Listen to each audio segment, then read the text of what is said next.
We've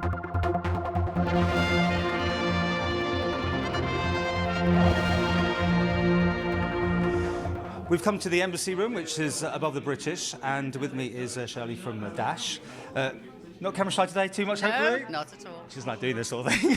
But it's a big launch, isn't it? Because you've got funding. I mean, you've been on the cards now. Will you or won't you be able to continue? So you must be delighted that you've got two great partners. Yeah, fantastic news to be able to save the charity. And we've got ongoing support for a couple of years to keep us going while we build sustainability to keep the service going into the future.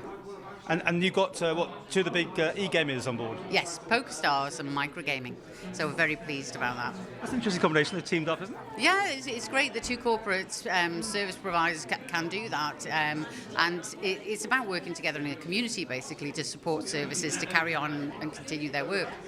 We've done interviews over the years, and you obviously had an amazing service you're operating, and it was quite surprising that it was under threat. Were you surprised you have managed to even come back? Because at one stage it looked like the curtain was coming down, didn't it? Yeah, well, we were given notice that we were going to close, basically. But thankfully, the work paid off, and they're interested in the work that we do and keeping it going for the island community, so it's fantastic. And for people watching this, what do you do?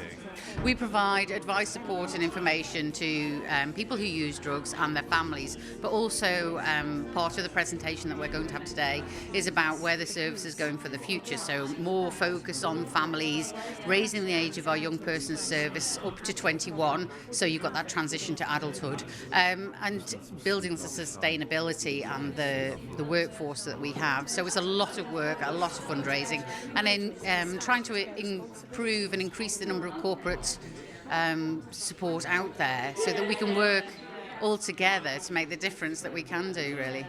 And with my sort of, looking at a headline, how big a problem is it on the Isle of Man with drugs? With drugs, we estimate with our statistics at least 10% of the island population are affected by drugs or alcohol in some way, whether that's their own or through their family. That figure may actually be far higher, because we haven't got a full picture from all the services, so we can only go based on what we know.